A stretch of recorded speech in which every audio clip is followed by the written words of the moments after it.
those of you who don't know me, my name is Jeannie Fulbright. I am the author of Apologia's elementary through middle school science curriculum, which includes astronomy, botany, zoology 1, 2, 3, which covers all the animals, and chemistry and physics, and of course, anatomy and physiology, which we're going to be talking about today. So first, I have a couple questions for y'all. Some anatomy fun facts. Did y'all know that every 10 years, you have a completely brand new skeleton in your body?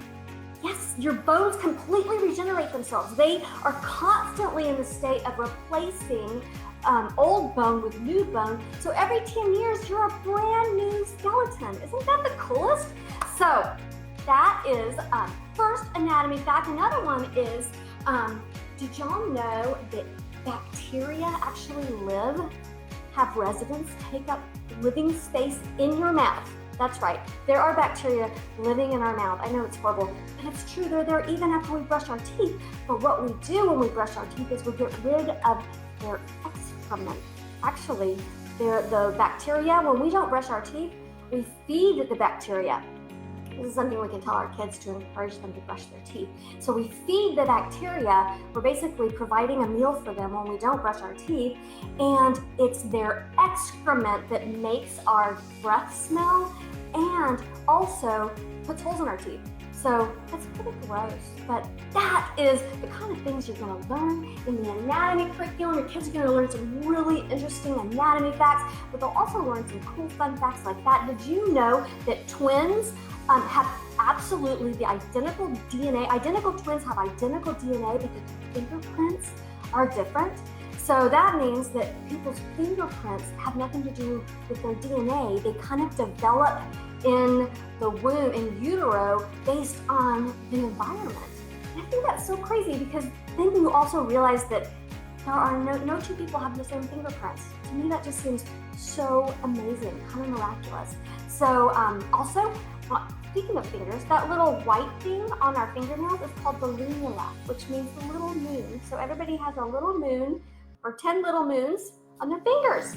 And did you also know that you have a blind spot every single person has a blind spot between their eyes?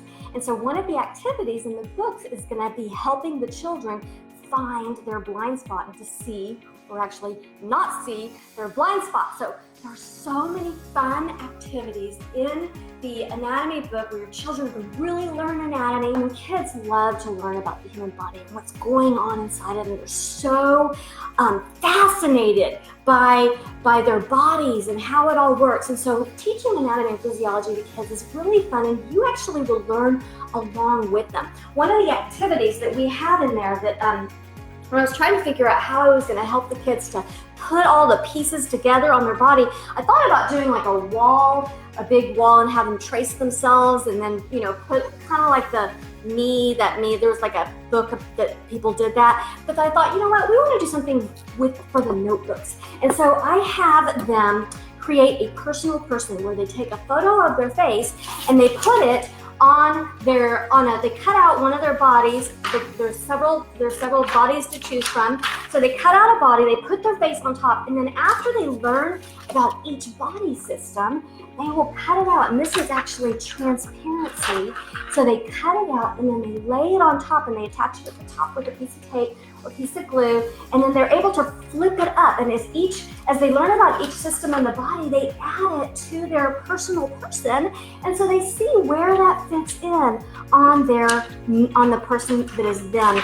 And we have all the body systems here. So that's one of the activities that they do throughout the entire notebooking, throughout the entire curriculum. So as they're learning, they're adding the body parts, and they're really being able to make all the connections, and they have this transparency where they're able to flip up the different body systems that they've attached, and it's really fun. There's so many other cool activities that we have in the notebooking journal as a notebooking activity, and also as just the experiments and the projects. When they learn about cells, they make a Jell-O cell, which they put all the different candies that actually kind of resemble the different candies that resemble the little parts of a cell, and so they make their own cell with Jell-O, and they get to eat it, and that's a lot of fun. And they also, when we learn about nutrition, they test for vitamin C. So we have a little experiment where they're going to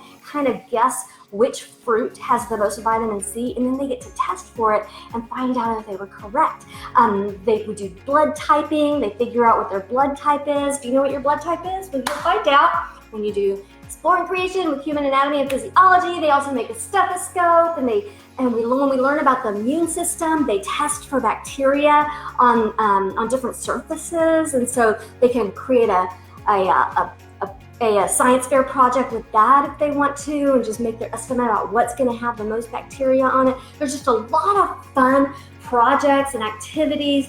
One of the things I love about the nutrition section is that it actually teaches the kids why they need to eat healthy, what it does, consuming the different nutrients and vitamins and minerals, what that does for their body and how it helps them. And so sometimes, we tell our kids, you need to eat healthy, and that's not healthy, and this is not healthy. But when they find out exactly why, then it's really about they understand the body system and how it helps their body.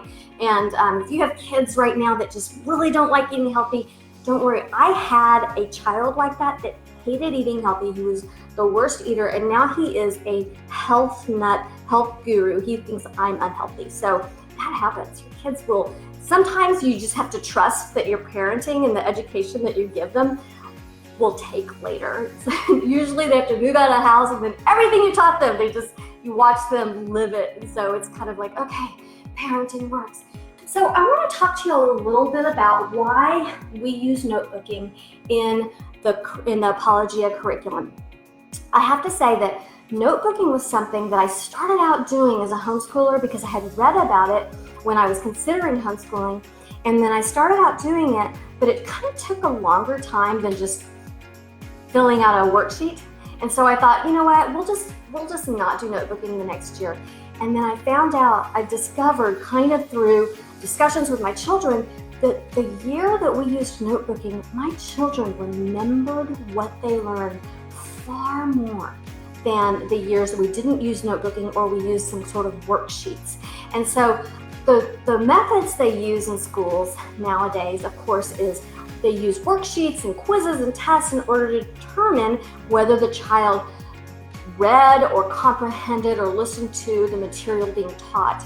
And in a big classroom of a bunch of kids, that's kind of the only way a teacher can determine whether a child has learned the material. And so it makes sense to use that in a classroom, but it actually doesn't make sense in a homeschool family, because you can talk to your children about what they're learning and actually dialogue with them about the material they're learning. So we cut out worksheets and tests. Once I tried to bring them back in when my kids entered 7th grade, and I found that it had the same results. They were not remembering what they learned when they were filling out fill in the blank worksheet. Because here's what happens.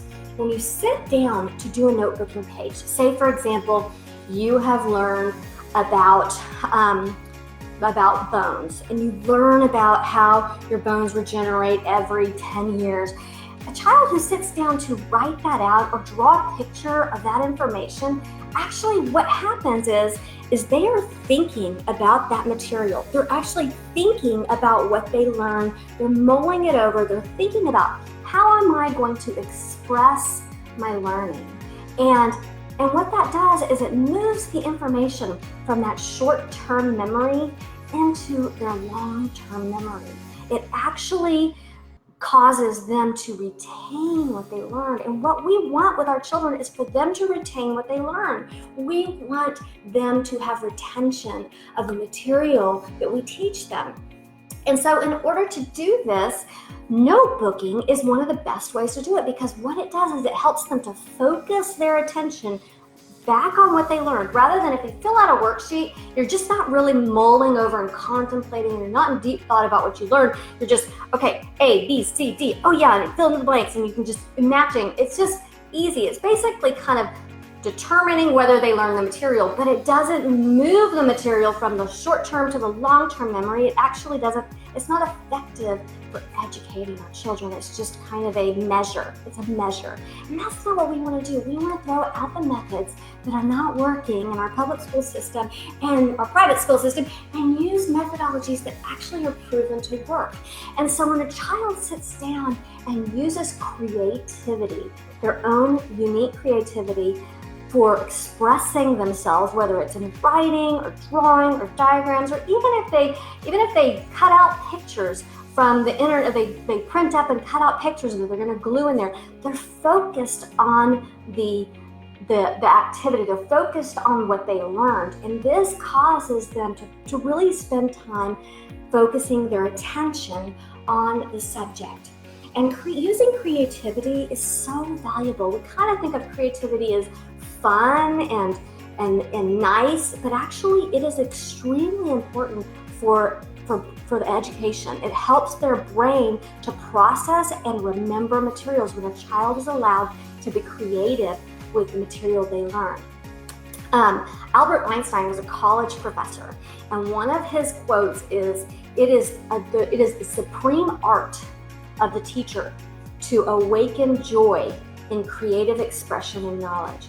So here is Albert Einstein teaching college students, and he believes it's so important for the teacher to draw out creativity, the creative mind, the creative part of the mind when educating the students. So we want to use creativity with our own children, and notebooking allows the child to express themselves creatively in whatever way is important for them. So for example, this is the junior journal, so I'm going to pull out the regular journal just to kind of show y'all some of the activities that we have in here. So after they learn a subject, we have lots of stuff for them to do in here.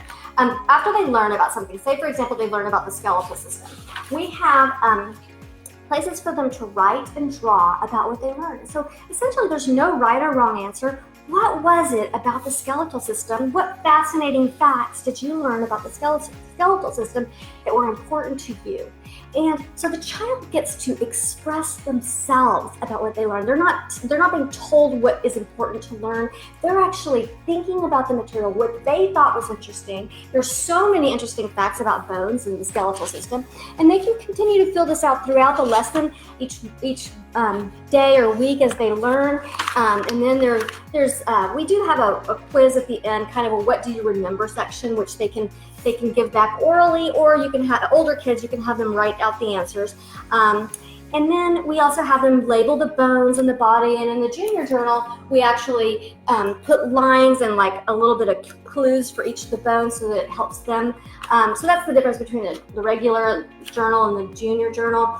But what it does is it really gives them an opportunity to express themselves and to think about, there's also notebooking activities for them just ideas for them to use that creativity even more fully in the learning. And so this is a really strong, powerful way for them to truly get a strong foundational education and to remember what they learned. Also, it provides a record of their learning. They have a long-term record of what they studied and what they thought about it and their own creativity. And they're so much more interested to go back and review things that they created themselves. I mean, who wants to go back and look at a workbook that they filled out 3 years ago? Nobody, but everybody loves to look at their notebooking journals, things that they created and during their learning and their education. And it gives you a record of your fun homeschooling experience. So I love notebooking. I am going to give a whole Facebook Live on notebooking later on this month. So I'll talk a lot more about it, how you can implement it in different subjects and just make it part of your regular homeschooling experience. I have a separate Pinterest board for each one of my books, which has tons of other activities and ideas and projects and experiments that you can conduct with your children on anatomy, or in every single one of my other books, a separate Pinterest board for each one. So be sure to visit my Pinterest board for each book to get different ideas, or maybe you don't want to do the experiment, or maybe you don't have the supplies to do the experiment in the book and you want to do something else and you want different ideas, or maybe you just love experiments and you love to do them and you just want some new stuff to do, go to my Pinterest boards. I have Pinterest boards also just for books I haven't written, for other science projects and activities. So lots of science ideas on my Pinterest boards. Also, I have a Facebook group for each one of my books where people can interact with each other and ask questions about different, they have a question about a chapter or things that are going on or something they've experienced or any question they have when they're using the curriculum or thinking about using the curriculum. So be sure to check out my Facebook groups and my Pinterest boards. And thank y'all so much for joining me today. I appreciate y'all coming, and we will see y'all next time.